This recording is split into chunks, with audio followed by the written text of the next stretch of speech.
Hi learners, welcome to I+ training solutions. ഞാൻ ഭവിഷ. കേട്ടിട്ട് category 3യുടെ exam ഒക്കെ കഴിഞ്ഞു. നമ്മുടെ സോഷ്യൽ സയൻസിന്റെ എക്സാം ഒക്കെ കഴിഞ്ഞു. എല്ലാവർക്കും എക്സാം എളുപ്പമായിരിക്കും എന്ന് ഞാൻ വിശ്വസിക്കുന്നു. അത്യാവശ്യം കുഴപ്പമില്ലാത്ത ടൈപ്പ് ക്വസ്റ്റ്യൻസ് ഒക്കെയാണ് നമുക്ക് വന്നിട്ടുണ്ടായിരുന്നത്. നമ്മൾ വളരെ സന്തോഷമുള്ള ഒരു കാര്യം എന്ന് വെച്ച് കഴിഞ്ഞാൽ നമ്മുടെ ലൈവിൽ ഡിസ്കസ് ചെയ്തിട്ടുണ്ടായിരുന്ന കാറ്റഗറി 2ന്റെയും 3യുടെയും ലൈവിൽ നമ്മൾ ഡിസ്കസ് ചെയ്തിട്ടുണ്ടായിരുന്ന ആ ഏകദേശം പോയിന്റുകളും കാര്യങ്ങളും ഒക്കെ തന്നെ നമ്മുടെ ഈ ഒരു എക്സാമിന് വന്നിട്ടുണ്ട് എന്നുള്ളതാണ് വളരെ സന്തോഷമുള്ള ഒരു കാര്യം. അപ്പൊ അന്നത്തെ ലൈവ് കണ്ടവർക്ക് അത് കണക്ട് ചെയ്യാനായിട്ട് പറ്റും. നിങ്ങൾ ഈ വീഡിയോയ്ക്ക് താഴെ അത് കമന്റ് ചെയ്യാനായിട്ട് ശ്രദ്ധിക്കുക. അപ്പോൾ ഞാൻ ഇന്ന് വന്നിട്ടുള്ളത് ആ ഒരു ക്വസ്റ്റ്യൻ പേപ്പറിന്റെ ആൻസേഴ്സും ആയിട്ടാണ്. ഓക്കെ, നമുക്ക് ഡീറ്റെയിൽഡ് ആയിട്ടുള്ള ക്വസ്റ്റ്യൻ പേപ്പർ അനാലിസിസും ഡിസ്കഷനും ഒക്കെ നമുക്ക് നിങ്ങൾ റെക്കമെൻഡ് ചെയ്യുകയാണെന്നുണ്ടെങ്കിൽ നമുക്ക് വീണ്ടും ചെയ്യാവുന്നതാണ്. ഇപ്പോൾ ജസ്റ്റ് ഞാൻ അതിന്റെ ആൻസറുകൾ മാത്രം ഇങ്ങനെ പറഞ്ഞു പോവുകയാണ് ചെയ്യുന്നത്.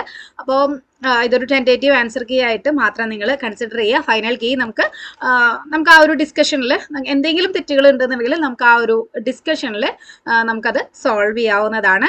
അപ്പോൾ നമുക്ക് ഇന്നത്തെ ക്ലാസ്സിലേക്ക് പോവാം. നമ്മൾ ഇന്ന് എടുത്തിട്ടുള്ളത് കേട്ടിട്ട് കാറ്റഗറി 3യുടെ ഡിസംബർ സൈക്കിളിൽ നടന്നിട്ടുണ്ടായിരുന്ന എക്സാമിന്റെ ക്വസ്റ്റ്യൻ പേപ്പർ കോഡ് ഡിയിലുള്ള ഡി സെക്ഷനിലുള്ള ക്വസ്റ്റ്യൻ പേപ്പർ ആണ് നമ്മൾ എടുത്തിട്ടുള്ളത്. അപ്പോൾ നമുക്ക് ഇന്നത്തെ ക്ലാസ്സിലേക്ക് പോവാം. അപ്പൊ നമ്മൾ ആദ്യത്തെ ചോദ്യത്തിലേക്ക് ഇതേ പോവാണ്.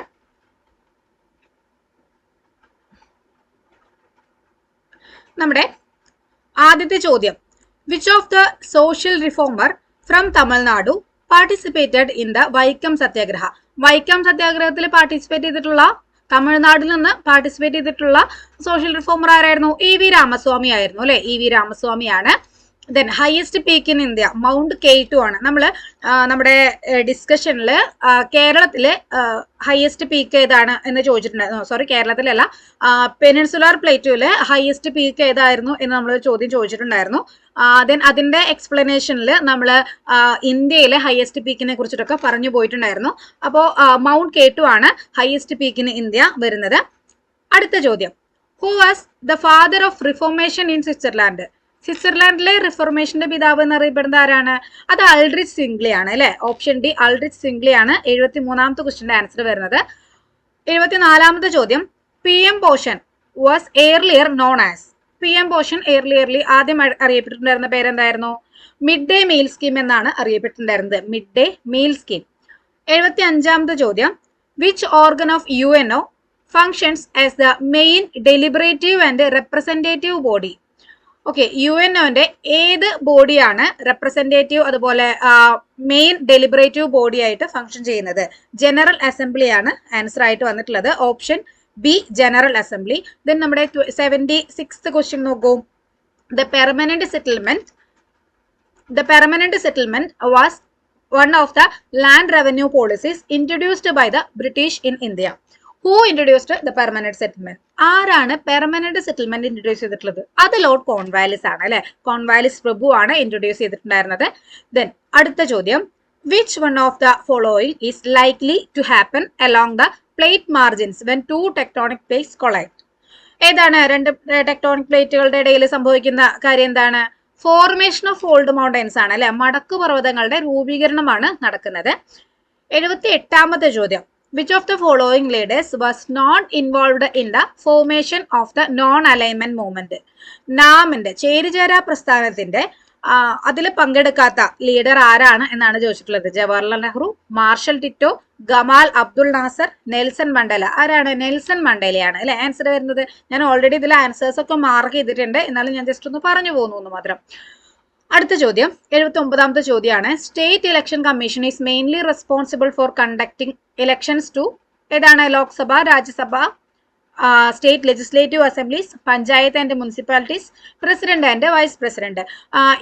ഇതിനോട് സിമിലർ ആയിട്ടുള്ള ഒരു ക്വസ്റ്റ്യൻ കേട്ടിട്ട് കാറ്റഗറി 2ന് സോഷ്യൽ സയൻസിന് ചോദിച്ചിട്ടുണ്ടായിരുന്നു.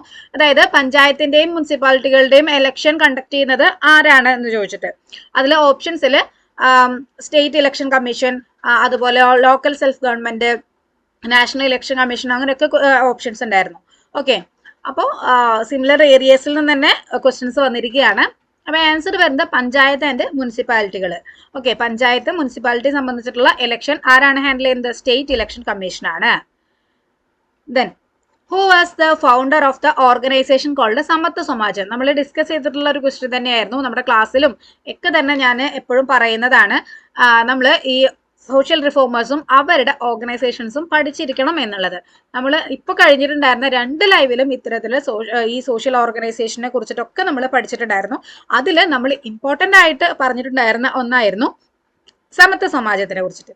എന്താണ് പ്രത്യേകത? സമത്വ സമാജം വൈകുണ്ഠസ്വാമികളുടേതാണ്.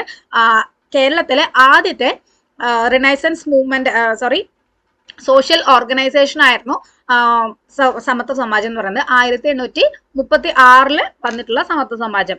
പിന്നെ വൈകുണ്ഠസ്വാമികൾ കേരളത്തിലെ ആദ്യത്തെ സോഷ്യൽ റിഫോമർ ആയിട്ട് കൂടി അറിയപ്പെടുന്ന വ്യക്തിയാണ്. അതൊക്കെ നമ്മൾ ഡിസ്കസ് ചെയ്തിട്ടുള്ളതായിരുന്നു അല്ലെ? ഓർമ്മയിൽ വരുന്നില്ലേ അതൊക്കെ? ഇനി 81ാമത്തെ ചോദ്യം നോക്കൂ. Which one of the following is an erosional land form of running water? ഒഴുകുന്ന വെള്ളം കൊണ്ടുണ്ടാവുന്ന ഒരു ഇറോഷണൽ ലാൻഡ് ഫോം ഏതായിരുന്നു? വി ഷേപ്ഡ് വാലിയാണ് അല്ലെ? അടുത്ത ചോദ്യം, ഡിവൈൻ കോമഡി എഴുതിയിട്ടുള്ളത് ആരാണ്? Who wrote the book divine comedy? നമ്മൾ ബുക്ക് ആൻഡ് ഓതർ പഠിക്കണം എന്നുള്ളത് വളരെ ഇമ്പോർട്ടൻ്റ് ആയിട്ട്, പ്രത്യേകിച്ച് റിനൈസൻസ് പീരീഡിൽ ബുക്ക് ആൻഡ് ഓതർ പഠിക്കണം എന്നുള്ളത് നമ്മൾ എപ്പോഴും പറയുന്ന കാര്യമാണ്. സെറ്റിനായിക്കോട്ടെ, നെറ്റിനായിക്കോട്ടെ, കേട്ടറ്റിനായിക്കോട്ടെ ഇമ്പോർട്ടൻ്റ് ആയിട്ടുള്ള ഒരു ഏരിയ തന്നെയായിരുന്നു ബുക്ക് ആൻഡ് ഓതർ എന്നുള്ളത്. അപ്പൊ ഡിവൈൻ കോമഡി രചിച്ചിട്ടുള്ളത് ആരാണ്? ഡാൻഡെ ആണ് അല്ലെ? നമ്മളിങ്ങനെ പറഞ്ഞു പഠിച്ചു പോയാൽ മതി. ഡാൻഡെ ഡിവൈൻ കോമഡി അങ്ങനെ പഠിച്ചു പോയി കഴിഞ്ഞാൽ തന്നെ നമുക്ക് ആ ഒരു വർക്ക്, അതുപോലെ പെയിന്റേഴ്സ് അവരുടെ വർക്ക്, അതൊക്കെ നമ്മൾ ഇങ്ങനെ അതിനോട് കണക്ട് ചെയ്ത് അങ്ങനെ പഠിച്ചു പോയി കഴിഞ്ഞാൽ തന്നെ നമ്മളത് മറക്കില്ല. 83ാമത്തെ ചോദ്യം, which one of the following is the longest river in peninsular India? റിവേഴ്സിനെ കുറിച്ചിട്ടും നമ്മൾ പഠിച്ചിട്ടുണ്ടായിരുന്നതാണ്. ഇതിൽ ഞാൻ 2 എണ്ണം മാർക്ക് ചെയ്തിട്ടുണ്ട്. ഗോദാവരിയാണ് കേട്ടോ ആൻസർ വരുന്നത്. ശരിയായിട്ടുള്ള ആൻസർ വരുന്നത് ഏതാണ്? ഗോദാവരിയാണ്.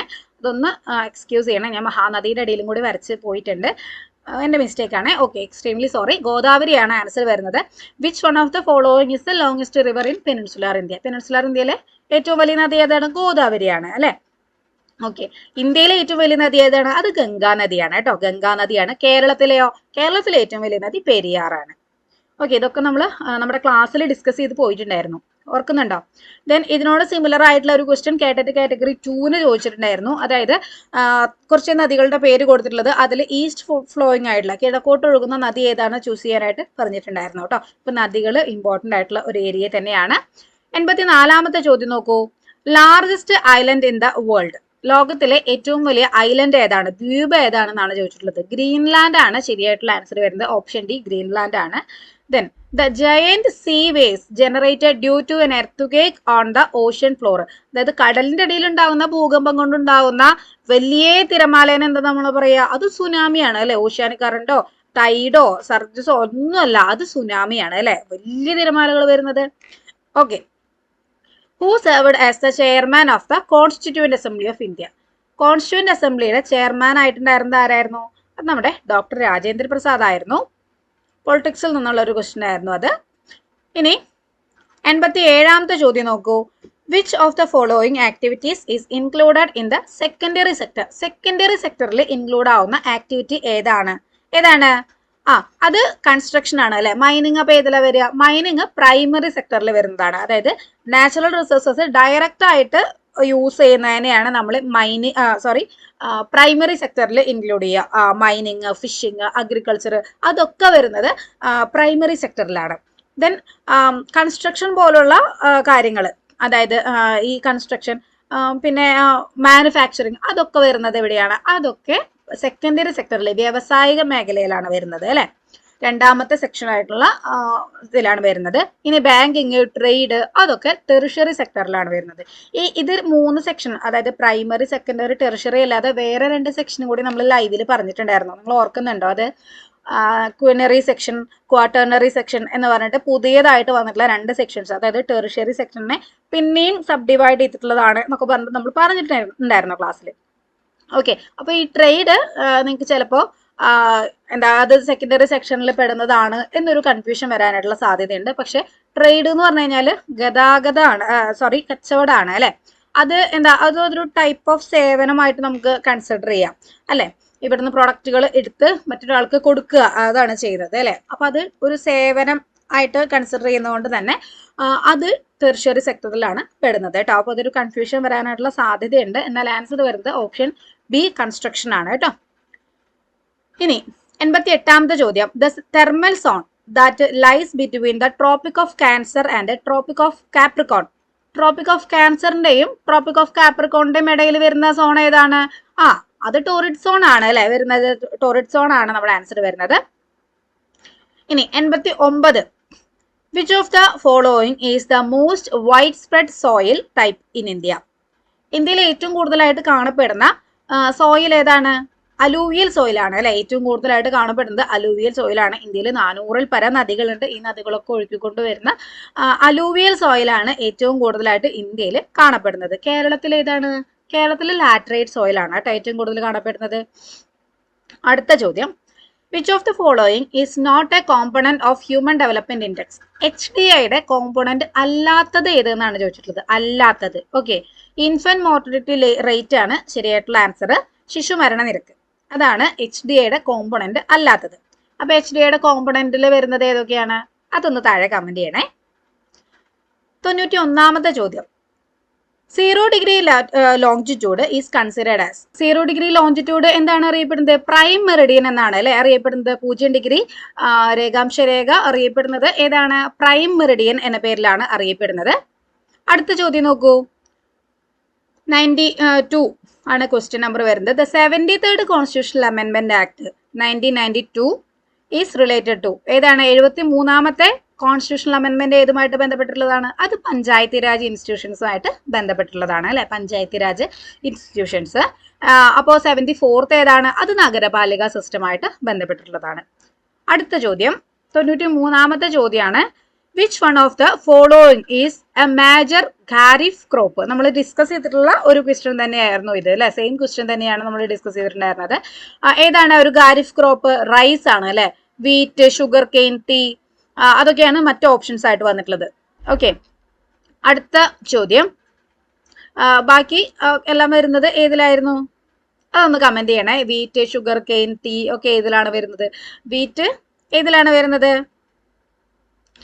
എന്തായാലും നിങ്ങളത് കമന്റ് ചെയ്യണേ. ഓക്കെ, 94ാമത്തെ ചോദ്യം, which of the following is not a public sector enterprises in India? ഏതാണ് ആൻസർ വരുന്നത്? ഓപ്ഷൻ എ ആണ്, ഹിന്ദുസ്ഥാൻ യൂണിലിവർ ലിമിറ്റഡ്, HUL ആണ്. നമ്മൾ ഡിസ്കസ് ചെയ്തിട്ടുള്ളതായിരുന്നു. തന്നെയാണ് നമ്മൾ ക്ലാസ്സിൽ ഈ എന്താ ഇൻസ്റ്റിറ്റ്യൂഷൻസിനെ കുറിച്ചിട്ടൊക്കെ നമ്മൾ ഡിസ്കസ് ചെയ്തിട്ടുള്ളത് തന്നെയാണ്. ദെൻ അടുത്ത ചോദ്യം 95ാമത്തെ ചോദ്യമാണ്, which one of the following is an item of revenue receipt? Revenue റെസിപ്റ്റിന്റെ ഒരു ഐറ്റം ആയിട്ടുള്ളത് ഏതാണ്? Dividend on investment made by the government, അതാണ് ആൻസർ വരുന്നത്. ഓപ്ഷൻ എ ആണ്. ഇനി 96ാമത്തെ ചോദ്യം, which of the following is not direct democratic device? Direct democracy, അതായത് പ്രത്യക്ഷ ജനാധിപത്യത്തിന്റെ ഡിവൈസ് അല്ലാത്തത് ഏത് എന്നാണ് ചോദിച്ചിട്ടുള്ളത്. Initiative, referendum, recall, representative democracy, ഇതൊക്കെയാണ് ഓപ്ഷൻസ് വന്നിട്ടുള്ളത്. റെപ്രസെന്റേറ്റീവ് ഡെമോക്രസി അതായത് പ്രാതിനിധ്യ ജനാധിപത്യം, അതായത് ഒരു റെപ്രസെന്റേറ്റീവിനെ നമ്മൾ തെരഞ്ഞെടുത്തിട്ട് അയാള് നമ്മുടെ കാര്യങ്ങളൊക്കെ അതോറൈസ്ഡ് ആയിട്ട് ചെയ്യുക, അതിനെയാണ് റെപ്രസെന്റേറ്റീവ് ഡെമോക്രസി. നമ്മുടെ കേരളത്തിലൊക്കെ ഇന്ത്യയിലും ഒക്കെ ഉള്ള ഒരു സിസ്റ്റം അല്ലെ. നമ്മൾ ഡയറക്റ്റ് ആയിട്ടാണോ നിയമം നിർമ്മിക്കുന്നത്? അല്ല, നമ്മൾ തെരഞ്ഞെടുത്തിട്ടുള്ള നേതാക്കന്മാര് നമ്മുടെ റെപ്രസെന്റേറ്റീവ്സ് ആണ് അല്ലെ. അത് അവർ നമ്മളെ പ്രതിനിധീകരിച്ചിട്ട് രാജ്യസഭയിലും ലോകസഭയിലും ഒക്കെ നമ്മുടെ ആവശ്യങ്ങൾ അവതരിപ്പിക്കുകയാണ് ചെയ്യുന്നത്. അപ്പോൾ അതൊരു ഡയറക്റ്റ് ഡെമോക്രാറ്റിക് ഡിവൈസ് അല്ല, ഇൻഡയറക്റ്റ് ഡെമോക്രസിയുടെ ഡിവൈസ് ആണ് അല്ലെ. അപ്പോൾ ഓപ്ഷൻ ഡി ആണ് ആൻസർ വരുന്നത്. ഇനി 97ാമത്തെ ചോദ്യം നോക്കൂ, which of the following is related to the megalithic site in South India? വളരെ സിമ്പിൾ ആയിട്ടുള്ള ഒരു ക്വസ്റ്റൻ ആണ്, വളരെ ബേസിക് ആയിട്ടുള്ള ഒരു ചോദ്യമാണ്. ബറിയൽ സൈറ്റ് ആണെന്നുള്ളത് ഏതൊരു കൊച്ചുകുട്ടിക്കും അറിയാൻ പറ്റുന്നതാണ് അല്ലെ. ഈ മെഗാലിത്തിക് സൈറ്റ് എന്ന് പറയുന്നത് തന്നെ ബറിയൽ സൈറ്റ് ആണ് നമ്മുടെ കേരളത്തിൽ, സൗത്ത് ഇന്ത്യയിൽ വരുന്നത് അല്ലെ. Okay, horizontal movement of ocean water from one region to another. ഒരു ഭാഗത്ത് നിന്ന് മറ്റൊരു ഭാഗത്തേക്കുള്ള ഹൊറിസോണ്ടൽ മൂവ്മെന്റ് ഏതാണ്? കടൽ വെള്ളത്തിന്റെ ഹൊറിസോണ്ടൽ മൂവ്മെന്റിനെയാണ് കറൻസ്, ഓഷ്യാനിക് കറൻസ് എന്ന് പറയുന്നത്. ടൈഡ് എന്ന് പറഞ്ഞു കഴിഞ്ഞാൽ എന്താണ്? വേലിയേറ്റവും വേലിയിറക്കമാണ് അല്ലെ. കടലിങ്ങനെ ഉള്ളിലേക്ക് പോവും, പുറത്തേക്ക് വലിയും ചെയ്യുന്നതാണ് ടൈഡ്സ്. വേവ്സ് എന്ന് പറഞ്ഞു കഴിഞ്ഞാൽ തിരമാലകളാണ്. റിപ്പിൾസ് എന്ന് പറഞ്ഞു കഴിഞ്ഞാൽ തിരമാലയുടെ ആകൃതിയിൽ മണലില് മരുഭൂമിയിൽ കാണപ്പെടുന്ന കാറ്റിന്റെ നിക്ഷേപണ അപരദനം കൊണ്ട് ഉണ്ടാവുന്ന ഒന്നാണ് റിപ്പിൾസ് എന്ന് പറയുന്നത്. തിരമാലയുടെ ഷേപ്പിൽ ഇങ്ങനെ മണലൊക്കെ ഇങ്ങനെ അടിഞ്ഞുകൂടില്ലേ, അതിനെയാണ് റിപ്പിൾസ് എന്ന് പറയാം കേട്ടോ.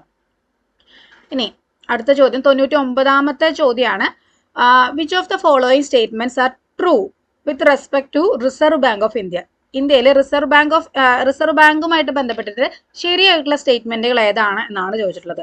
തന്നിട്ടുള്ള 4 സ്റ്റേറ്റ്മെന്റുകളും ശരിയാണ്. സ്റ്റേറ്റ്മെന്റ് ഏതൊക്കെയാണ്? The reserve bank of India was established on April 1, 1935. ശരിയാണ് അല്ലെ? In accordance with the provision of the reserve bank of India act 1934. The central office of Reserve Bank was shifted from Kolkata to Mumbai in 1937. 1937 കൊൽക്കത്തയിൽ നിന്ന് മുംബൈയിലേക്ക് അതിന്റെ office shift ചെയ്തു. ശരിയാണ്. The reserve bank of India was nationalised. ദേശസാൽക്കരിച്ചതെന്നാണ്? 1949. The reserve bank of India served as the custodian of India's foreign exchange reserves. ശരിയാണ് അല്ലെ? 4 സ്റ്റേറ്റ്മെന്റുകളും ശരിയായിട്ടാണ് വന്നിട്ടുള്ളത്. അപ്പോൾ ഓപ്ഷൻ ഡി ആണ് ശരിയായിട്ടുള്ള ആൻസർ. ഇനി 100ാമത്തെ ചോദ്യം. Who fought the battle of Colachel in 1741? 1741 Colachel യുദ്ധം. അതിൽ പാർട്ടിസിപ്പേറ്റ് ചെയ്തിട്ടുള്ളത് ആരൊക്കെയായിരുന്നു? മാർത്താണ്ഡവർമ്മയും ഡച്ചുകാരും തമ്മിലായിരുന്നു അല്ലെ? അപ്പോ ഈ മാർത്താണ്ഡവർമ്മയുടെ ഈ ഒരു ബാറ്റിൽ ഓഫ് കൊളച്ചിലിന്റെ പ്രത്യേകത എന്താണ് വരുന്നത്?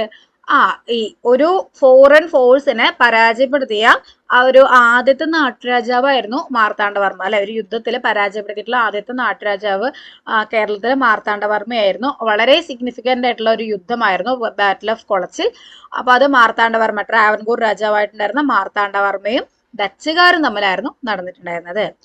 101ാമത്തെ ചോദ്യം. ഇത് ചോദ്യം ഒന്ന് ശ്രദ്ധിക്കണേ. Which of them is not correctly matched എന്നാണ് ചോദിച്ചിട്ടുള്ളത്. അതായത് ശരിയായിട്ട് ചേരാത്തത് ഏത് എന്നാണ് ചോദിച്ചിട്ടുള്ളത്. കുറച്ച് സ്റ്റേറ്റ്മെന്റുകൾ തന്നിട്ടുള്ളത് നാഷണൽ ലീഡേഴ്സിന്റെ.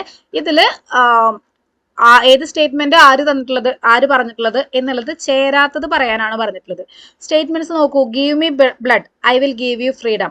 ഭഗത് സിംഗ് എന്നാണ് പറഞ്ഞിട്ടുള്ളത്. അല്ല, അത് സുഭാഷ് ചന്ദ്രബോസ് പറഞ്ഞിട്ടുള്ള സ്റ്റേറ്റ്മെന്റ് ആണല്ലേ. എനിക്ക് രക്തം തരും, ഞാൻ നിങ്ങൾക്ക് സ്വാതന്ത്ര്യം തരാമെന്ന് പറഞ്ഞിട്ടുള്ളത് ആരാണ്? സുഭാഷ് ചന്ദ്രബോസ് ആണ്. Option B, Swaraj is my birth right and I shall have it. സ്വാതന്ത്ര്യം എന്റെ ജന്മാവകാശമാണ്, ഞാൻ അത് നേടുക തന്നെ ചെയ്യും. ആരാണ്? ബാലഗംഗാധര തിലക് പറഞ്ഞിട്ടുള്ളതാണ്. ഡു ഓർ ഡൈ മഹാത്മാഗാന്ധി പറഞ്ഞിട്ടുള്ളതാണ് ക്വിറ്റ് ഇന്ത്യ മൂവ്മെന്റിന്റെ സമയത്ത്. ഒരു തവണ ക്വസ്റ്റ്യൻ വന്നിട്ടുള്ളതായിരുന്നു. ഈ ഡു ഓർ ഡൈ എന്നുള്ള സ്ലോഗൻ മഹാത്മാഗാന്ധി ഏത് ഇൻസിഡന്റിന്റെ ഭാഗമായിട്ടാണ് പറഞ്ഞിട്ടുള്ളത് എന്നുള്ളത്. ക്വിറ്റ് ഇന്ത്യ മൂവ്മെന്റിന്റെ ഭാഗമായി 1942 ക്വിറ്റ് ഇന്ത്യ മൂവ്മെന്റിന്റെ ഭാഗമായിട്ടാണ് ഡു ഓർ ഡൈ എന്ന സ്ലോഗൻ മഹാത്മാഗാന്ധി പറഞ്ഞിട്ടുള്ളത്. ഇനി അടുത്ത ചോദ്യം 102ാമത്തെ ചോദ്യമാണ്. Which of the following is A characteristics of market economy? Market എക്കണോമിയുടെ characteristics ഏതാണ് എന്നാണ് ചോദിച്ചിട്ടുള്ളത്. പ്രോഫിറ്റ് മോട്ടീവ് ആണ് അല്ലെ? മാർക്കറ്റ് എക്കണോമി ആണ്. അപ്പൊ അവിടെ എന്തായാലും പ്രോഫിറ്റ് കൊണ്ടുവരിക. അപ്പോൾ പ്രോഫിറ്റ് ആയിരിക്കും അവരുടെ ലക്ഷ്യം എന്ന് പറയുന്നത്. ഓക്കെ, നമുക്ക് 3 മാർക്കറ്റുകളാണ് എക്കണോമിക്സിൽ വരുന്നത്. ഏതൊക്കെയാണ്? Socialist economy, then capitalist economy, then okay നിങ്ങൾക്ക് അറിയാലോ അല്ലെ മാർക്കറ്റുകളെ കുറിച്ചിട്ട്. ഓക്കെ, അതില് മാർക്കറ്റ് എക്കണോമിയുടെ മോട്ടീവ് എന്താണ്, ക്യാരക്ടറിസ്റ്റിക്സ് എന്താണെന്നാണ് ചോദിച്ചിട്ടുള്ളത്. പ്രോഫിറ്റ് മോട്ടീവ് ആണ് ആൻസർ വരുന്നത്. 103ാമത്തെ ചോദ്യം നോക്കൂ. Universal declaration of human rights adopted by UN general assembly എന്നാണ്? 1948 universal declaration of human rights united nations accept ചെയ്തിട്ടുള്ളത്. അതിലെ ജനറൽ അസംബ്ലി ആക്സെപ്റ്റ് ചെയ്തിട്ടുള്ളത് 1948. 104ാമത്തെ ചോദ്യം. Which was the immediate cause of the first world war? 1ാം world war നടന്നിട്ടുണ്ടായിരുന്നതിന് പ്രധാന കാരണം, പെട്ടെന്നുണ്ടായിട്ടുള്ള കാരണം എന്നാണ് ചോദിച്ചത്. പ്രധാന കാരണമല്ല, പെട്ടെന്ന് ഇമ്മീഡിയറ്റ് കോസ് ആണ് ചോദിച്ചിട്ടുള്ളത്. അത് സരാജെവോ ഇൻസിഡന്റ് ആണ് കേട്ടോ. സരാജെവോ ഇൻസിഡന്റ് ആണ് ഫസ്റ്റ് വേൾഡ് വാറിന്റെ ഇമ്മീഡിയറ്റ് കോസ് ആയിട്ട് പറയുന്നത്. Then the first earth summit was held in 1992 എവിടെ വെച്ചിട്ടാണ്? റിയോ ഡെ ജനൈറോയിൽ വെച്ചിട്ടാണ് നടന്നിട്ടുണ്ടായിരുന്നത്. എർത്ത് സമ്മിറ്റുകളൊക്കെ ഇമ്പോർട്ടന്റ് ആണ്. അതിന്റെ പ്ലേസ്, അതിന്റെ ഇയർ ഒക്കെ വളരെ ഇമ്പോർട്ടന്റ് ആണ് കേട്ടോ. ഓക്കെ, 106ാമത്തെ ചോദ്യം നോക്കൂ. Which of the following is correctly matched with Harappan civilisation? Harappan സിവിലൈസേഷനിൽ കറക്റ്റ്ലി മാച്ച് ആയിട്ടുള്ള ഞാൻ സൈറ്റും അതിന്റെ ഇമ്പോർട്ടൻസും ഒക്കെ എത്രത്തോളം വളരെ സിഗ്നിഫിക്കന്റ് ആണ് എന്നുള്ളത് ഞാൻ നമ്മുടെ ക്ലാസ്സിൽ എപ്പോഴും പറയാറുള്ളതാണ്. സെറ്റിനായിക്കോട്ടെ, നെറ്റിനായിക്കോട്ടെ, കേട്ടറ്റിനും എല്ലാത്തിനും വളരെ ഇമ്പോർട്ടന്റ് ആണ് ഈ ആൻഷ്യൻ സിവിലൈസേഷൻസിന്റെ സൈറ്റുകൾ. പ്രധാനമായിട്ടും നമ്മുടെ ഇൻഡസ് വാലി സിവിലൈസേഷന്റെ സൈറ്റുകൾ എല്ലാ എക്സാമിനും ചോദിക്കാറുള്ളതാണ്. ഹിസ്റ്ററി സബ്ജക്റ്റ് ഉണ്ടോ അവിടെ ചോദിച്ചിരിക്കും ഈ ഇൻഡസ് വാലി സിവിലൈസേഷന്റെ സൈറ്റുകൾ. അത്തരത്തിലുള്ള ഒരു ക്വസ്റ്റ്യൻ ആണ്. ഇതിൽ ഹാരപ്പ ഫസ്റ്റ് ഡിസ്കവേർഡ് സൈറ്റ്, അത് ശരിയായിട്ടുള്ള സ്റ്റേറ്റ്മെന്റ് ആണ്. അപ്പൊ പിന്നെ വേറെ ഓപ്ഷൻസിലേക്ക് നമ്മൾ പോകേണ്ട ആവശ്യമേ ഇല്ല. മോഹൻജദാരോലാണോ ഡോക്യാർഡ്? അല്ല, ഡോക്യാർഡ് ലോത്തലിലാണ് കണ്ടെത്തിയിട്ടുള്ളത് അല്ലെ. കാളിബംഗറിലാണോ ഗ്രേറ്റ് ബാത്ത്? അല്ല, കാളിബംഗറിലല്ല. ഗ്രേറ്റ് ബാത്ത് എവിടെയാണ് കണ്ടെത്തിയിട്ടുള്ളത്? മോഹൻജദാരോലാണ് കണ്ടെത്തിയിട്ടുള്ളത് അല്ലെ.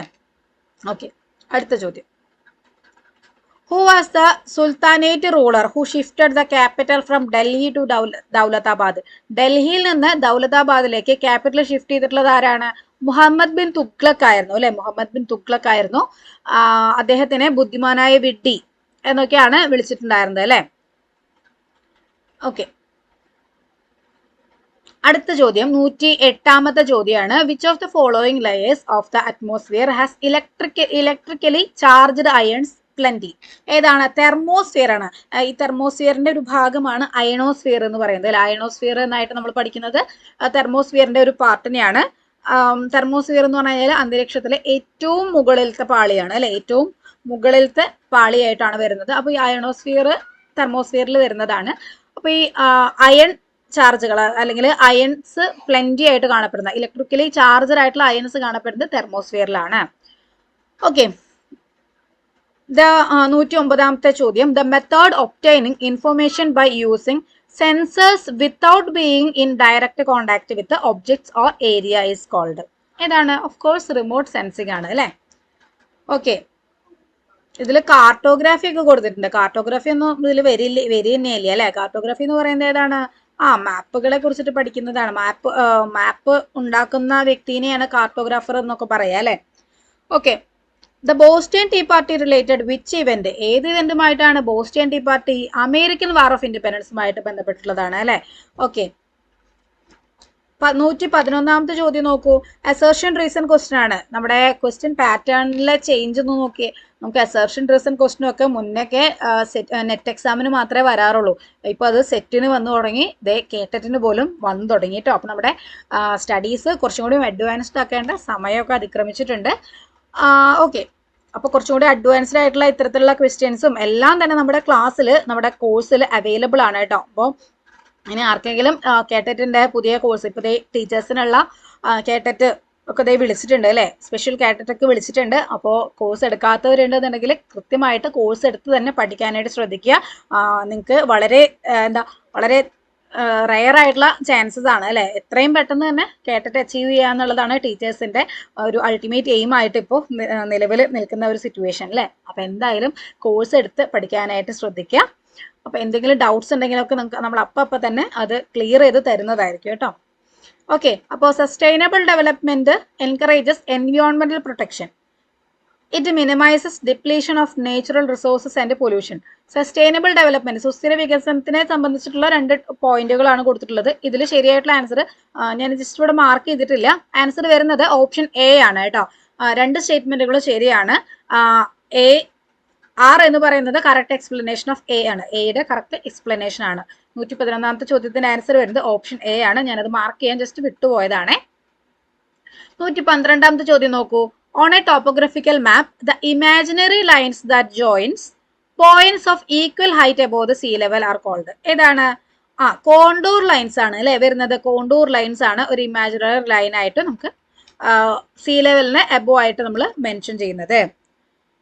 Which of the following agencies provide short-term financial assistance to its member countries? Short-term financial assistance കൊടുക്കുന്നത് ആരാണ്? അത് IMF ആണ്. ഇന്റർനാഷണൽ മോണിറ്ററി ഫണ്ട് ആണ് അല്ലെ. Rain water that falls on the roof of houses can be effectively conserved by using rain water harvesting അല്ലെ. 115ാമത്തെ ചോദ്യം. In which year was Kerala Education Bill introduced by the first EMS government? അത് നമ്മുടെ ക്ലാസ്സിൽ ഞാൻ ഇങ്ങനെ പറഞ്ഞിട്ടുള്ള ഒരു പോയിന്റ് തന്നെയാണ് അല്ലെ. ഇത് ക്ലാസ് കണ്ടവർക്ക് അറിയാം. അതായത് നമ്മുടെ ഈ ഫസ്റ്റ് EMS മിനിസ്ട്രി ഡിക്ലൈൻ ആവാനായിട്ടുള്ള ഒരു കാരണത്തിൽ ഒന്നാണ് ഈ എഡ്യൂക്കേഷൻ ബില്ല് എന്ന് പറയുന്നത്. എഡ്യൂക്കേഷൻ ബില്ലും അതുപോലെ അഗ്രേറിയൻ റിഫോം ബില്ല്, ഈ 2 ബില്ല് കാരണമാണ് കേരളത്തിലെ ആദ്യത്തെ കമ്മ്യൂണിസ്റ്റ്, കേരളത്തിലെ എന്നല്ല ആദ്യത്തെ കമ്മ്യൂണിസ്റ്റ് മിനിസ്ട്രിയാണ് അല്ലെ EMS മിനിസ്ട്രി. ഇത് തകരാനായിട്ടുള്ള കാരണം ഈ 2 ബില്ലുകളാണ്. ഈ എഡ്യൂക്കേഷൻ ബില്ല് അവതരിപ്പിച്ചിട്ടുള്ളത് ആരാണ്? Professor Joseph Mundassery. അന്നത്തെ എഡ്യൂക്കേഷൻ മിനിസ്റ്റർ ആയിട്ടുണ്ടായിരുന്ന, നമ്മുടെ കേരളത്തിലെ ആദ്യത്തെ എഡ്യൂക്കേഷൻ മിനിസ്റ്റർ ആയിട്ടുണ്ടായിരുന്ന പ്രൊഫസർ ജോസഫ് മുണ്ടശ്ശേരി അവതരിപ്പിച്ചിട്ടുള്ളതാണ് എഡ്യൂക്കേഷൻ ബില്ല്. 1957 ആൻസർ വരുന്നത്. Which article of the Indian constitution deals with അമെൻമെന്റ് പ്രൊസീജിയർ? ആർട്ടിക്കിൾ 368 പ്രകാരമാണ് ഇന്ത്യയിൽ അമെൻമെന്റുകൾ നടക്കുന്നത്. Okay, which of the following is not used as a strategy for sustainable development? സുസ്ഥിര വികസനത്തെ സംബന്ധിച്ചിട്ടുള്ള മറ്റൊരു ചോദ്യം കൂടിയാണ് ഇത്. നോട്ട് യൂസ്ഡ് ആസ് സസ്റ്റൈനബിൾ ഡെവലപ്മെന്റിന്റെ ഒരു സ്ട്രാറ്റജി ആയിട്ട് യൂസ് ചെയ്യാത്തത് ഏത് എന്നാണ് ചോദിച്ചിട്ടുള്ളത്. യൂസ് ഓഫ് തെർമൽ പവർ ആണ് ആൻസർ വരുന്നത്. തെർമൽ പവർ യൂസ് ചെയ്യുമ്പോൾ എന്താ ഉണ്ടാവുക? തെർമൽ പവർ നമ്മൾ യൂസ് ചെയ്യില്ല കേട്ടോ. ഈ സുസ്ഥിര വികസനത്തിൽ നമ്മൾ യൂസ് ചെയ്യില്ല. 118ാമത്തെ ചോദ്യം നോക്കൂ. ഹെഡ് ക്വാർട്ടേഴ്സ് ഓഫ് സാർക്ക് എവിടെയാണ്? സാർക്ക് ഏതാ? South Asian association for regional corporation. Okay, അപ്പൊ കാഠ്മണ്ഡു ആണ് ആൻസർ ആയിട്ട് വരുന്നത്. സാർക്കിന്റെ ഹെഡ് ക്വാർട്ടേഴ്സ് കാഠ്മണ്ഡു ആണ് കേട്ടോ. 119ാമത്തെ ചോദ്യം. Which of the following is not a function of the Parliament of India? ഇന്ത്യയിലെ പാർലമെന്റിന്റെ ഫംഗ്ഷൻ അല്ലാത്തത് ഏത്?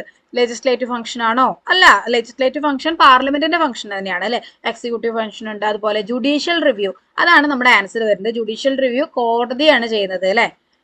Okay, the worship of Ahura Mazda is related to which religion? Zoroastrianism ആണ് നമ്മുടെ ആൻസർ ആയിട്ട് വരുന്നത്. Then the correlation between aims objectives and learning experiences ensures ഏതാണ്? Instructional coherence ആണ് നമ്മുടെ answer. Option D, instructional coherence ആണ് നമ്മുടെ ആൻസർ ആയിട്ട് വരുന്നത്. അടുത്ത ചോദ്യം 122ാമത്തെ ചോദ്യമാണ്. ദ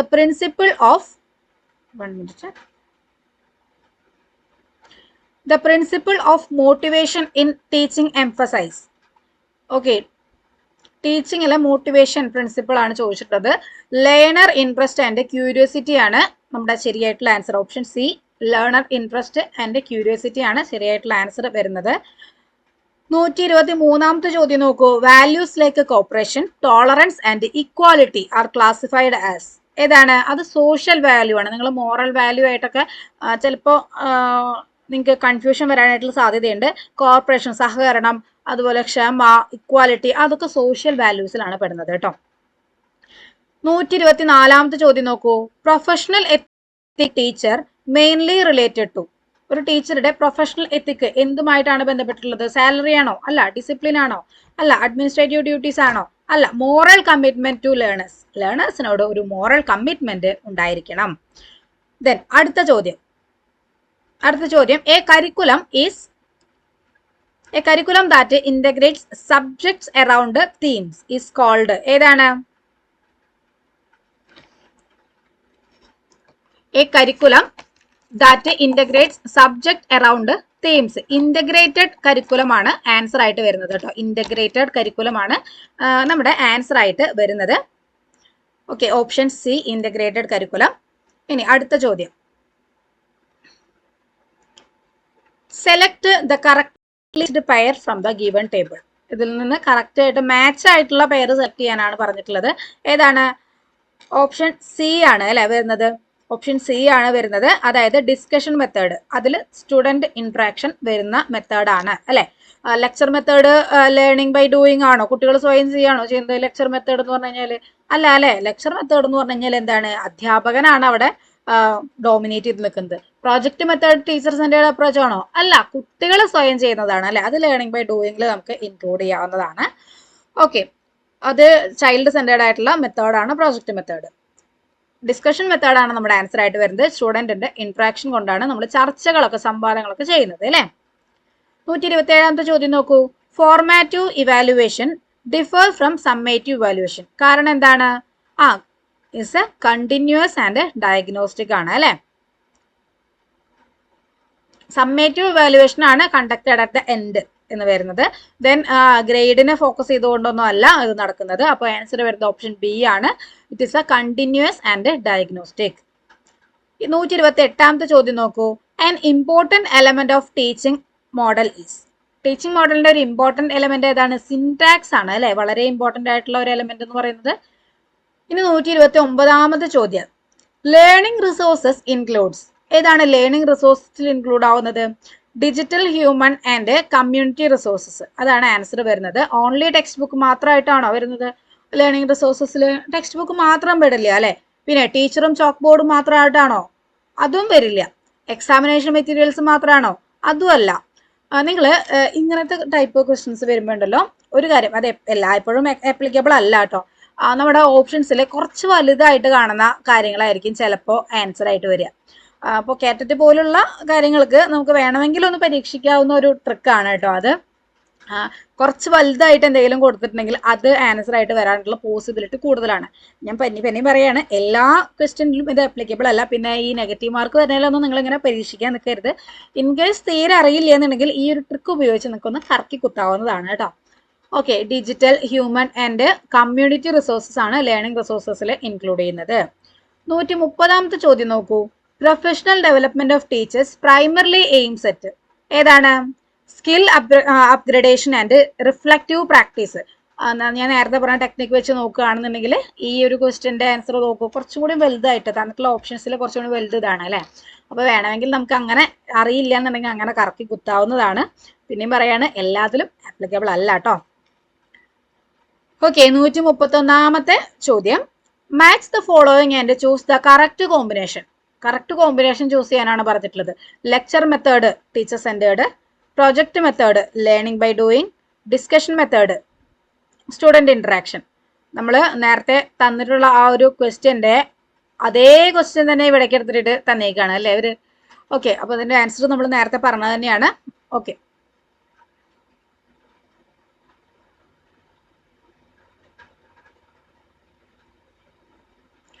ഇനി curriculum is a curriculum based on learner need and experience is called. ഏതാണ് ഒരു curriculum? Learner needs and experience എന്ന് പറയുന്നത് ഏതാണ്? ആക്ടിവിറ്റീസ് സെന്റേർഡ് ആയിട്ടുള്ള കരിക്കുലാണ് അല്ലെ. അതിന് ലേണറിന് നീഡ്സും എക്സ്പീരിയൻസും ഒക്കെ കിട്ടുന്നതാണ്. Inquiry based learning mainly develops. എന്താണ് inquiry based learning? Critical thinking develop ചെയ്യാനായിട്ട് ഹെൽപ്പ് ചെയ്യുന്നതാണ് അല്ലെ, ക്രിട്ടിക്കൽ തിങ്കിങ്. ഓക്കെ, 134ാമത്തെ ചോദ്യം, the main purpose of evaluation diagnostic learning difficulties. അതാണ് ആൻസർ വരുന്നത്. ഇവാലുവേഷന്റെ പ്രധാനപ്പെട്ട ലക്ഷ്യം എന്ന് പറയുന്നത് ഏതാണ്? റാങ്കിങ്, കുട്ടികളുടെ റാങ്കിങ് കണ്ടെത്തുക എന്നുള്ളതാണോ? അല്ല, അത് വേണമെങ്കിൽ ഒരു ലക്ഷ്യമായിട്ട് നമുക്ക് പറയാം എന്നുണ്ടെങ്കിലും മെയിൻ പർപ്പസ് എന്ന് പറയുന്നത് കുട്ടികളുടെ ബുദ്ധിമുട്ടുകളൊക്കെ തിരിച്ചറിഞ്ഞ് അവർക്ക് വേണമെങ്കിൽ നമുക്ക് റെമഡിയൽ ടീച്ചിങ് കൊടുക്കണമെങ്കിൽ അങ്ങനെ ചെയ്യാം. അതൊക്കെയാണ് ഇവാലുവേഷന്റെ പ്രധാനപ്പെട്ട ലക്ഷ്യം. സിലബസ് കംപ്ലീറ്റ് ചെയ്യാൻ വേണ്ടിയിട്ടാണോ ഇവാലുവേഷൻ നടത്തുന്നത്? അല്ല. പണിഷ്മെന്റ് കൊടുക്കാനാണോ? അല്ല. Diagnostic learning. അതൊക്കെ നമുക്ക് സിമ്പിൾ ആയിട്ട് നമ്മുടെ ലോജിക്ക് വെച്ച് ചിന്തിച്ച് കഴിഞ്ഞാൽ മനസ്സിലാക്കാവുന്ന ആൻസേഴ്സേ ഉള്ളൂ. Spiral curriculum emphasise. എന്താണ് സ്പൈറൽ കരിക്കുലം എംഫസൈസ് ചെയ്യുന്നത്? Repeated learning with increasing complexity. നമ്മൾ സ്പൈറൽ കരിക്കുലം എന്ന് പറയുന്നത് എന്താണ്? ഇങ്ങനെ ചെറുതായി തുടങ്ങി ഇങ്ങനെ വലുതായി വലുതായി വലുതായി ഇങ്ങനെ വരുന്നതാണ് അല്ലെ. ബ്രൂണർ ഡെവലപ്പ് ചെയ്തിട്ടുള്ളതാണ് സ്പൈറൽ കരിക്കുലം. അതെന്താണ്? അതിന്റെ കോംപ്ലക്സിറ്റി ഇങ്ങനെ ഇൻക്രീസ് ആയി നമ്മൾ 5ാം ക്ലാസ്സിൽ ചിലപ്പോൾ ഈ സൗരയൂഥത്തിനെ കുറിച്ചിട്ട് ജസ്റ്റ് ഒന്ന് പഠിച്ചു തുടങ്ങും. ദെൻ ഒരു 7ാം ക്ലാസ് ഒക്കെ ആകുമ്പോൾ സൗരയൂഥത്തിൽ വരുന്ന പ്രധാനപ്പെട്ട പ്ലാനറ്റ്സ്, അതിന്റെ പ്രത്യേകതകളൊക്കെ നമ്മളിങ്ങനെ ഗാലക്സി അതൊക്കെ പഠിച്ചു വരും. പിന്നെ 10ാം ക്ലാസ് ഒക്കെ ആകുമ്പോഴത്തേനും അതിനെ കണക്ട് ചെയ്തിട്ട് നമ്മൾ എന്തൊക്കെ ക്വാളിറ്റീസ് ആണ് ഗ്രഹങ്ങൾക്കുള്ളത്, എന്തുകൊണ്ടാണ് അവയെ ഇങ്ങനെ ക്ലാസിഫൈ ചെയ്തിട്ടുള്ളത്, എന്തൊക്കെയാണ് അതിൻ്റെ ഉള്ളിലുള്ളത്, അതിനുവേണ്ടി പ്രവർത്തിച്ചിട്ടുള്ള ആൾക്കാർ, അതായത് പഠനം നടത്തിയിട്ടുള്ളവർ, അവരുടെ പേരുകളും അങ്ങനത്തെ കാര്യങ്ങളൊക്കെ അങ്ങനെ കോംപ്ലക്സിറ്റി ഇൻക്രീസ് ആയിട്ട് വരികയാണ് അല്ലെ നമ്മൾ ഓരോ വർഷം കഴിയുന്നു. അതിനാണ് സ്പൈറൽ കരിക്കുലം എന്ന് പറയുന്നത്. അപ്പോൾ ഓപ്ഷൻ സി ആണ് ആൻസർ വരുന്നത്. ഇനി 136ാമത്തെ ചോദ്യം, identify the practices that support effective planning of instruction. Effective planning of ഇൻസ്ട്രക്ഷനെ സപ്പോർട്ട് ചെയ്യുന്ന പ്രാക്ടീസസ് ഏതൊക്കെയാണ്? Ignoring learner differences. ലേണറിന്റെ സോറി കേട്ടോ, ഞാൻ മാർക്ക് ചെയ്തത് തെറ്റിപ്പോയി. ഓപ്ഷൻ സി ആണ് ആൻസർ വരുന്നത്. 1, 3, 4 ഇതാണ് കേട്ടോ ആൻസർ വരുന്നത്. ഓപ്ഷൻ സി ആണ്. ഞാൻ മാർക്ക് ചെയ്തതിൻ്റെ തെറ്റിപ്പോയതാണ്. ഞാൻ സി മാർക്ക് ചെയ്യുന്നതിന് ഇവിടെ കൊണ്ടുപോയി മാർക്ക് ചെയ്തതാണ്. ഓക്കെ, അതായത് പ്രാക്ടീസസ് ശരിയായിട്ടുള്ളത് വരുന്നത് ഒന്നാമത്തേതും അതുപോലെ രണ്ടാമത്തേതും നാലാമത്തേതുമാണ്. ഈ മൂന്നാമത്തേത് നമുക്ക് തെറ്റാണ്. അത് ഒരിക്കലും ഒരു പ്രാക്ടീസ് ആയിട്ട് സപ്പോർട്ടീവ് എഫക്റ്റീവ് പ്രാക്ടീസ് ആയിട്ട് വരില്ല. ഓക്കെ, അടുത്ത ചോദ്യം, an important advantages of pedagogical analysis. Pedagogical അനാലിസിസിന്റെ ഒരു ഇമ്പോർട്ടന്റ് ഒരു മിനിറ്റ്, ഞാൻ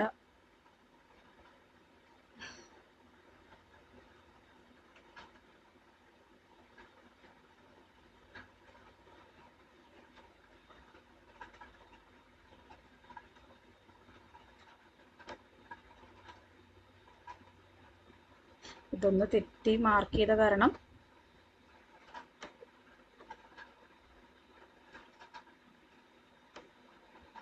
ഓക്കെ.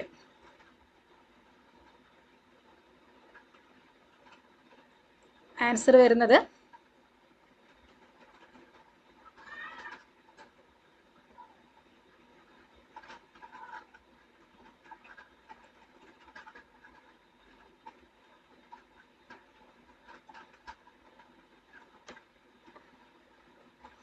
ഇതാണ് നമ്മുടെ ആൻസർ വരുന്നത്. ഓക്കെ,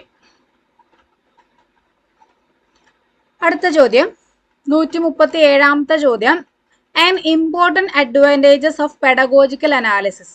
പെഡഗോജിക്കൽ അനാലിസിസിന്റെ ഇമ്പോർട്ടന്റ് ആയിട്ടുള്ള ഒരു അഡ്വാൻറ്റേജ് ഏതാണ്? എൻഷുവർസ് സിസ്റ്റമാറ്റിക് ടീച്ചിങ് ആണ് അല്ലെ ആൻസർ വരുന്നത്. ഇനി 138ാമത്തെ ചോദ്യം, effective domain of Bloom's taxonomy deals with. നമ്മുടെ ഡിസ്കഷനിൽ ഡിസ്കസ് ചെയ്തിട്ടുണ്ടായിരുന്ന ഒരു ടൈപ്പ് ഓഫ് ക്വസ്റ്റ്യൻ തന്നെയായിരുന്നു ബ്ലൂമിന്റെ ടാക്സോണമി എന്ന് പറയുന്നത്. ഓക്കെ, അഫക്റ്റീവ് ഡൊമൈൻ ഏതുമായിട്ട് ബന്ധപ്പെട്ടുള്ളതാണ്? Attitude values. അഫക്റ്റീവ് ഡൊമൈൻ എന്ന് പറഞ്ഞാൽ ഫീലിംഗ് ഡൊമൈൻ എന്നൊക്കെ നമ്മൾ പറയുന്നത്, ഫീലിംഗ് ഫീൽഡ് എന്നൊക്കെ നമ്മൾ പറയുന്നതാണ് അല്ലെ. ഓക്കെ, അപ്പോൾ നമ്മുടെ ആറ്റിറ്റ്യൂഡും വാല്യൂസ് ആണ് അവിടെ വരുന്നത്. Then professional competent social science teacher should poses. ഒരു പ്രൊഫഷണലി കോമ്പിറ്റന്റ് ആയിട്ടുള്ള സോഷ്യൽ സയൻസ് ടീച്ചർക്ക് ഉണ്ടാവേണ്ട ഒരു കാര്യം എന്താണ്? Subject mastery and pedagogical skills ആണ് അല്ലെ. ഓപ്ഷൻ ബി ആണ് ആൻസർ വരുന്നത്. 140ാമത്തെ ചോദ്യം നോക്കൂ, the national goal of education in India. ഇന്ത്യയിലെ എഡ്യൂക്കേഷന്റെ നാഷണൽ ഗോൾ ഏതാണ് വരുന്നത്? സോഷ്യൽ ഹാർമണി ആൻഡ് ഡെമോക്രസി ആണ് അല്ലെ. ഓക്കെ, 141ാമത്തെ ചോദ്യം, the first stage in planning ഇൻസ്ട്രക്ഷന്റെ ഫസ്റ്റ് സ്റ്റേജ് ഏതാണ്? സെറ്റിംഗ് ഒബ്ജക്റ്റീവ് ആണ് വരുന്നത് അല്ലെ. 142ാമത്തെ ചോദ്യം, education contributes to national development mainly by ഏതാണ്? Developing responsible citizenship. അതാണ് നമ്മുടെ ആൻസർ വരുന്നത്. ഒരു സിറ്റിസൺസിനെ, റെസ്പോൺസിബിൾ ആയിട്ടുള്ള സിറ്റിസൺസിനെ ഡെവലപ്പ് ചെയ്യുക, അതാണ് എഡ്യൂക്കേഷൻ നാഷണൽ ഡെവലപ്മെന്റിൽ കോൺട്രിബ്യൂട്ട് ചെയ്യുന്ന കാര്യം. 143ാമത്തെ ചോദ്യം, co curricular activities helps in. ഏതിലാണ് കോ കരിക്കുലർ ആക്ടിവിറ്റീസ് ഹെൽപ്പ് ചെയ്യുന്നത്? അക്കാദമിക് അച്ചീവ്മെന്റ് ഓൺലി ആണോ? അല്ല, പേഴ്സണാലിറ്റി ഡെവലപ്മെന്റിനാണ് അല്ലെ കോ കരിക്കുലർ ആക്ടിവിറ്റീസ്. പാഠ്യേതര വിഷയങ്ങൾ ഹെൽപ്പ് ചെയ്യുന്നത് പേഴ്സണാലിറ്റി ഡെവലപ്മെന്റിന് വേണ്ടിയിട്ടാണ്. കണ്ടന്റ് മാസ്റ്ററി ഒന്നും അല്ല അവിടെ വരിക, എക്സാമിനേഷനിൽ സക്സസ് ഒന്നും അല്ല അവർ വരിക. കരിക്കുലർ ആക്ടിവിറ്റീസ് ആണെന്നുണ്ടെങ്കിൽ ഈ പറഞ്ഞതൊക്കെ ബാക്കി ഓപ്ഷൻസ് ഒക്കെ അതിൽ വിടും അല്ലെ. കോ കരിക്കുലർ പേഴ്സണാലിറ്റി ഡെവലപ്മെന്റിലാണ് വരുന്നത്. 144ാമത്തെ ചോദ്യം നോക്കൂ, an objective type test is useful for assessing. എന്തിനു വേണ്ടിയിട്ടാണ് ഒബ്ജക്റ്റീവ് ടൈപ്പ് ടെസ്റ്റ് നടത്തുന്നത്? ഫാക്ച്വൽ നോളജ് നമുക്ക് പെട്ടെന്ന് പറയാം. അതായത് ഇന്ത്യയുടെ ആദ്യത്തെ പ്രധാനമന്ത്രി ആരാണ്? അത് ജവഹർലാൽ നെഹ്റു ആണ്. അതൊക്കെ ഫാക്റ്റുകളാണ് അല്ലെ. അതൊന്നും ഒരിക്കലും ഇനി തിരുത്താനോ ഒന്നും പറ്റില്ല. ഇന്ത്യയുടെ ആദ്യത്തെ പ്രധാനമന്ത്രി ജവഹർലാൽ നെഹ്റു ആണെന്നുള്ളത് ഒരു ഫാക്റ്റ് ആണ്. അതെ, അതിന് വേറെ ആര് വിചാരിച്ചാലും ഇന്ത്യയുടെ ആദ്യത്തെ പ്രധാനമന്ത്രി ആരാണ്? ജവഹർലാൽ നെഹ്റു തന്നെയാണ്. അത്തരത്തിലുള്ള ഫാക്ച്വൽ നോളജ് ടൈപ്പ് ക്വസ്റ്റ്യൻസ് നമുക്ക് അതിനു വേണ്ടിയിട്ട് അസസ് ചെയ്യാൻ വേണ്ടിയിട്ടാണ് ഈ ഒബ്ജക്റ്റീവ് ടൈപ്പ് ക്വസ്റ്റ്യൻസ് നടത്തുന്നത്. ഓക്കെ, ഇനി in the teaching learning process learning outcomes refers to. Learning outcome എന്തിനായിട്ടാണ് ബന്ധപ്പെട്ടിട്ടുള്ളത്? What learners are expected to achieve. നമ്മൾ ലേണർ എന്താണ്, നമ്മുടെ ആ ഒരു നമ്മൾ ലെസൺ പ്ലാൻ ഒക്കെ എഴുതിയിട്ടുള്ളതാണ് അല്ലെ ബി എഡിൽ. ആ ലെസൺ പ്ലാനിൽ നമ്മൾ ലേണിംഗ് ഔട്ട്കം എന്നൊക്കെ പറഞ്ഞിട്ട് കൊടുത്തിട്ടുണ്ടാവും, പഠന നേട്ടങ്ങൾ. അതായത് ആ ഒരു പർട്ടിക്കുലർ ടോപ്പിക്ക് പഠിക്കുന്നത് വഴി കുട്ടി എന്ത് നേടും എന്നുള്ളതാണ് ലേണിംഗ് ഔട്ട്കംസിൽ നമ്മൾ കൊടുക്കുന്നത്, പഠന നേട്ടങ്ങളിൽ കൊടുക്കുന്നത്. What learners expected to achieve. അടുത്ത ചോദ്യം 146ാമത്തെ ചോദ്യമാണ്, identify the statements related to the aims and the values of education. Okay, ഏതാണ് ആൻസർ വരുന്നത്? Identify the statements related to aims and values of education. Okay, ഇതും ഞാൻ ജസ്റ്റ് മാർക്ക് ചെയ്തത് ഒന്ന് തെറ്റിപ്പോയിട്ടുണ്ടേ.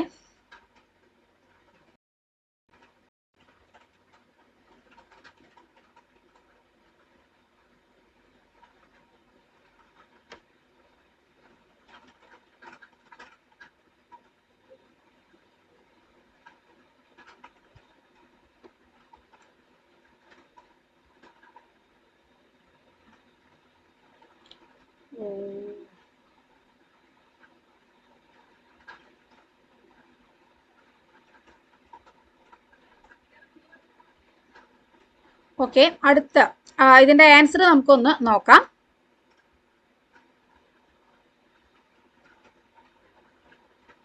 ആൻസർ ഓപ്ഷൻ സി ആണ് കേട്ടോ വരുന്നത്. ഇതാണ് നമ്മുടെ ആൻസർ വരുന്നത്. ക്ലിയർ. അടുത്ത ചോദ്യം 147ാമത്തെ ചോദ്യമാണ്. Learning resources include. ഏതാണ് ലേണിംഗ് റിസോഴ്സസിൽ പെടുന്നത്? Human and non human resources ആണ് ലേണിംഗ് റിസോഴ്സസിൽ ഇൻക്ലൂഡ് ആവുന്നത്. നമ്മൾ നേരത്തെ ഇതേപോലത്തെ ഒരു ക്വസ്റ്റ്യൻ നമ്മൾ നേരത്തെ കണ്ടതാണ്. അടുത്ത ചോദ്യം, the nature of education is. എഡ്യൂക്കേഷന്റെ നേച്ചർ ഏതാണ്? ഡൈനാമിക് ആൻഡ് കണ്ടിന്യൂസ് ആണ് എഡ്യൂക്കേഷന്റെ നേച്ചർ വരുന്നത്. ഡയഗ്നോസ്റ്റിക് ഇവാലുവേഷൻ കണ്ടക്ടഡ് ടു ഏതാണ്? ഐഡന്റിഫൈ ലേണിംഗ് ഡിഫിക്കൽട്ടീസിന് തിരിച്ചറിയാൻ വേണ്ടിയിട്ട്, നമ്മുടെ ലേണിംഗ് ഡിഫിക്കൽട്ടീസ് എത്രത്തോളം ഉണ്ട് കുട്ടികൾക്ക് എന്ന് മനസ്സിലാവാൻ വേണ്ടിയിട്ടാണ് ഡയഗ്നോസ്റ്റിക് എവാലുവേഷൻ കണ്ടക്ട് ചെയ്യുന്നത്. നമ്മുടെ 150ാമത്തെ ചോദ്യമാണ്. 2 സ്റ്റേറ്റ്മെന്റുകൾ നൽകിയിട്ടുണ്ട്. ഇതിൽ ശരിയായിട്ടുള്ള സ്റ്റേറ്റ്മെന്റുകൾ സെലക്ട് ചെയ്യാനാണ് പറഞ്ഞിട്ടുള്ളത്. ഓപ്ഷൻ സി ആണ് ആൻസർ വരുന്നത്. Statement first is correct but statement 2 is incorrect. Statement first എന്താണ് പറയുന്നത്? Learner centred method encourages active participation and critical thinking among students. കുട്ടികളുടെ ഇടയിൽ learner centre method active participation increase ചെയ്യും, critical തിങ്കിങ്ങും increase ചെയ്യും. ഈ lecture മെത്തേഡിൽ എന്താണ് പറയുന്നത്? Lecture method considered the most effective learner centred instruction. അത് ലേണർ സെന്റേർഡ് ഇൻസ്ട്രക്ഷൻ എന്നേ പറയാൻ പറ്റില്ല അല്ലെ, അത് ടീച്ചർ സെന്റേർഡ് ആയിട്ടുള്ള ഇൻസ്ട്രക്ഷൻ ആണ് ലെക്ചർ മെത്തേഡ് വരുന്നത്. ഓക്കെ, അപ്പൊ നമ്മുടെ 150 ചോദ്യങ്ങൾ നമ്മൾ ജസ്റ്റ് അതിന്റെ ആൻസർ മാത്രമേ നമ്മൾ പറഞ്ഞു പോയിട്ടുള്ളൂ. ഡീറ്റെയിൽഡ് എക്സ്പ്ലനേഷനും എല്ലാം വേണമെന്നുണ്ടെങ്കിൽ നിങ്ങൾ അതൊന്ന് കമന്റ് ചെയ്യണം.